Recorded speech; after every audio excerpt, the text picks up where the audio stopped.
let's talk Cardinals because they are a hot mess. A mess that has been heated to become more of a mess, if you will.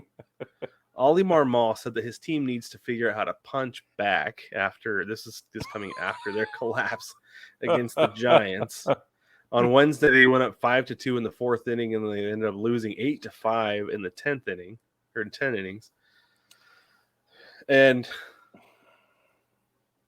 I know, like, it's interesting because it's like, motivate your guys, get fired up. And it's like, but they're grown men, they're professionals, they shouldn't need it. But at the same level, like, athletes need it.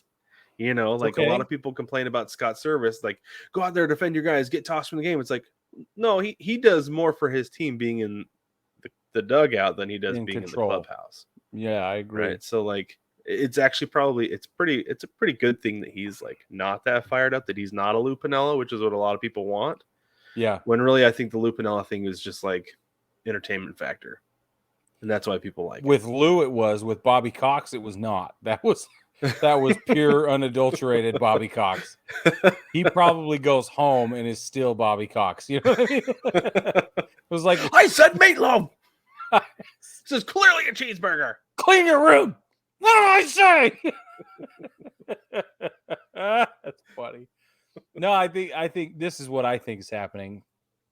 He's using this language, and this is not. I'm going to put my tongue firmly in my cheek here, because for those of you that don't understand satire and sarcasm and irony and those finer nuances of the English language, let me just spell it out for you. I think that the joke I want to make, how about that? The joke I want to make is that Oli Marmol has used this language about punch back because he probably punched somebody and they didn't punch back.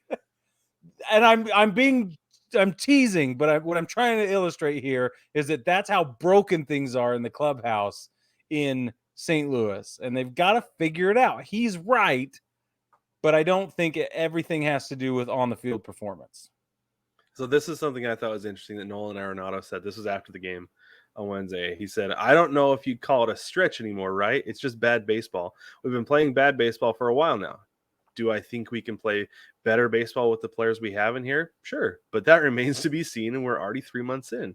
And then somebody asked him another question, and in his next answer, he said, we don't execute. Like, that's the problem. He said, we don't execute. And he didn't blame coaches. He said it's on the players, which, you know, he's right, because as coaches and the manager, like, there's only so much you can do in baseball. There's a reason he's called a manager and not a coach. Yeah. Right. Because he manages the decisions. He doesn't coach how it's done. Doesn't make the decisions for them. So I thought that was really interesting. But my big question about the Cardinals, Brig, before we move on, is, do the Cardinals need to bring in guys to, like, fix something, or do they just need to be like, forget it, we're selling at the deadline, there are guys here who just need to go to help so we can start from scratch next year?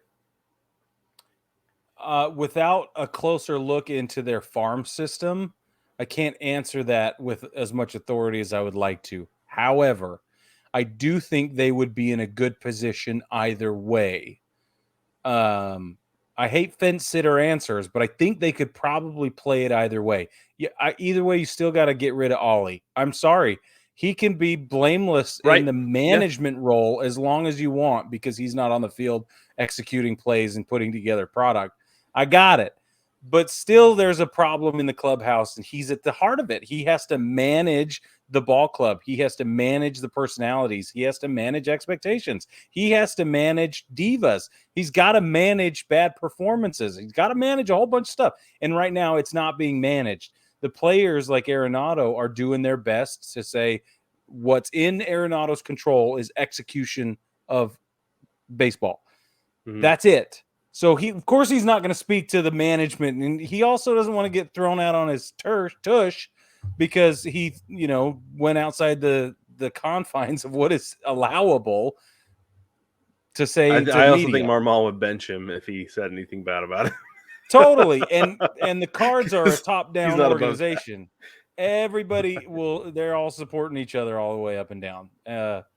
Anyway, I think Arenado's towing the party line here, and that's all that is. Get rid of Marmol, and then decide if you're going to bring in people or sell the farm. It doesn't matter to me. Yeah. I think you're spot on with that. I think that's Both are good. exactly right.